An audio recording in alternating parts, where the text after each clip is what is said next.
بسم اللہ الرحمن الرحیم. قابل احترام سامعین گرامی، اس سے پہلے بھی ہم نے سیمینار میں جو فیصلے ہوئے تھے اس پر ایک کلپ اپلوڈ کی تھی. ابھی تشبہ کے متعلق ایک دوسرے جو وہاں پر جو تجویز پاس ہوئی تھی، اس میں تقریباً 19 پوائنٹ ہیں. چونکہ یہ بڑا اہم مسئلہ ہے آج کل، خاص طور سے تہذیب ہماری باقی رہے، ہم دوسرے لوگوں کی تہذیب کو، ان کے کلچر کو، ان کے ثقافت کو، ان کے رہن سہن کو نہ اپنائیں. اس سلسلے میں کیا وہاں فیصلے ہوئے ہیں؟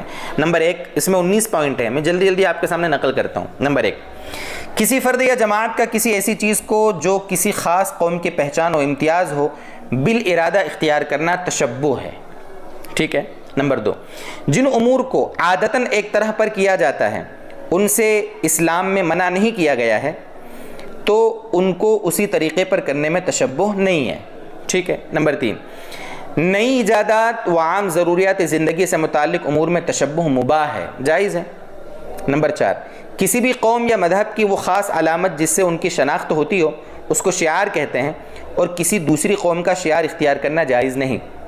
بہت سارے دوسری قوموں کے شعار ہوتے ہیں، ان کو اختیار کرنا جائز نہیں. نمبر 5، اگر کسی قوم کا کوئی مروج عمل اتنا عام ہو جائے کہ اب اس کو اس قوم کی پہچان نہ قرار دیا جائے تو اس میں تشبہ کی جہت ختم ہو جائے گی. ٹھیک ہے.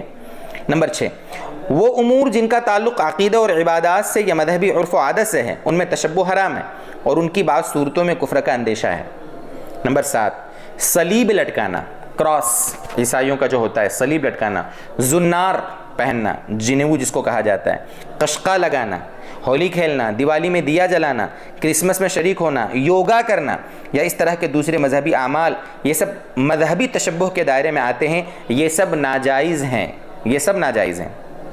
نمبر 8، سرسوتی وندنا، سوریہ نمسکار، وندے ماترم، بائبل یا گیتا سے مشرکانہ دعائیہ کلمات پڑھنا، دیوی دیوتاؤں کے سامنے ہاتھ جوڑنا یا ان کے نام کے نعرے لگانا، حضرت مسیح علیہ السلام کے مجسمہ و فوٹو کے سامنے ہاتھ جوڑ کر کھڑا ہونا، یہ سب دیگر مذاہب کے مذہبی شعار ہیں. ان سے بچنا لازمی ہے اور ان کے ارتکاب کی وجہ سے دائرہ ایمان سے نکل جانے کا اندیشہ ہے. بڑی خطرناک بات ہے یہ. نمبر 9، لباس میں اس بات کا لحاظ رکھنا چاہیے کہ اس سے ستر پوشی کے تقاضے پورے ہو رہے ہوں. ستر پوشی، ستر ہمارا ڈھک رہا ہو. نیز دوسری قوموں کے مروجہ لباس کی نقالی بھی نہ ہو.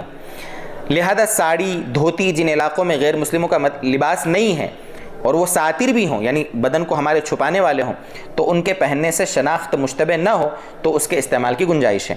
اسی طرح کوٹ پینٹ اور ٹائی جو اب کسی قوم کے ساتھ خاص نہیں ہے اس کے استعمال کی بھی اجازت ہے. نمبر 10، ٹکلی، ٹکیا جو ہوتی ہے، اور سندور کا استعمال جن علاقوں میں غیر مسلموں کے ساتھ خاص ہے وہاں اس کا استعمال مسلم خواتین کے لیے جائز نہیں ہے. نمبر 11، دوسری اقوام کی نقل میں یا نفع و نقصان کے عقیدے سے ہاتھوں وغیرہ میں دھاگا باندھنا ناجائز ہے اور مشرکانہ عمل ہے. ہاتھ وغیرہ میں، پاؤں وغیرہ میں دوسری قوموں کی نقل میں آج کل ہماری بچیاں، مسلم بچیاں بھی پیر میں دھاگے باندھ رہی ہیں، کالا دھاگا، غیر مسلم بچیوں کے دیکھا دیکھی، تو یہ قطعاً ناجائز اور مشرکانہ عمل ہے.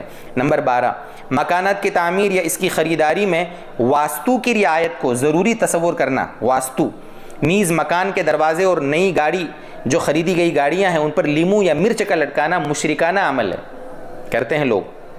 نمبر 13، نیا سال منانا ایک غیر اسلامی عمل ہے. نیا سال منانا غیر اسلامی عمل ہے. اسی طرح بچوں کی یوم پیدائش اور شادی کی سالگرہ منانا بھی غیر اسلامی طریقہ ہے، اس سے اجتناب کرنا چاہیے. نمبر 14، اپریل فول منانا دھوکہ اور جھوٹ پر مبنی ہونے کی وجہ سے قطعاً ناجائز ہے، اپریل فول منانا. نمبر 15، مردوں کی مشابہت اختیار کرتے ہوئے ان کے طریقے پر چھوٹے بال رکھنا خواتین کے لیے درست نہیں ہے. نمبر 16، مردوں کے لیے کان اور گلے میں زیور پہننا، ہاتھ میں سونا چاندی یا لوہے کا کڑا پہننا ناجائز ہے. آج کل یہ بہت ہو رہا ہے، نوجوان ہمارے کڑے پہنتے ہیں، ایکٹر اور دوسرے لوگوں کے دیکھا دیکھی، بالکل ناجائز ہیں. نمبر 17، عورتیں جس طرح کے شوخ رنگ اور چھیٹ کے یعنی پرنٹ کے رنگ کے کپڑے پہنتی ہیں مشابہت کی وجہ سے مردوں کو اس طرح کے کپڑے پہننا مناسب نہیں ہے. نمبر 18، زیب و زینت میں مبالغہ مردوں کے لیے زیبا نہیں ہے، اس لیے مروجہ راجستھانی شیروانی اور ایسے کپڑے جن میں تزئین کاری میں مبالغہ اختیار کیا جائے نامناسب ہے. اور نمبر 19 آخری ہے، زیب و زینت کے لیے مردوں کو ہاتھ پاؤں میں مہندی وغیرہ لگانا جائز نہیں ہے. علاج وغیرہ کے طور پر لگائیں تو الگ مسئلہ ہے، ورنہ ویسے ہی خوبصورتی کے لیے، جیسے آج کل شادیوں میں دولہے بھی مہندی لگا لیتے ہیں ہاتھ پاؤں میں، یہ ناجائز ہے، ٹھیک ہے۔ تو یہ کچھ فیصلے وہاں ہوئے تھے جو آج کے حالات اور تہذیبی کلچر اور تہذیبی شناخت کو باقی رکھنے کے لیے یہ بہت اہم ہے۔ ہم مسلمانوں کو ان باتوں سے آگاہ کریں، بتائیں اپنے ایمان والے بھائیوں کو، دوستوں کو، نوجوانوں کو شیئر کریں آپ کے لیے، تاکہ جو وہاں اتنے سارے مفتیان کرام نے مل کر کسی کام کا فیصلہ کیا تو وہ سب پاگل تو نہیں ہیں، ہے نا، ان لوگوں نے کچھ سوچ سمجھ کر یہ فیصلہ کیا ہوگا، قرآن و حدیث کی روشنی میں فیصلہ کیا ہوگا۔ اللہ کرے کہ یہ باتیں ہماری سمجھ میں آئیں اور اللہ تعالی ہمارے لیے اصل عمل کرنا آسان فرما دے۔